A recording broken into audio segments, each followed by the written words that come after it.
to another episode of Rose and Gold. Dr. Ross and I are in our limo, but I don't know what you're doing right now, but I know that it's the 4th of July.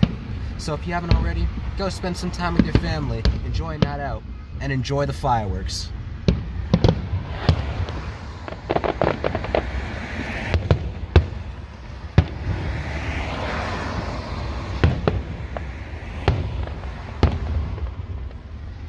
Make sure to stay tuned because Dr. Ross and I are going to be posting updates for our film, The Personals XYZ, along with hot topics. But we'll see you guys in the next episode of Rose and Gold. We're out.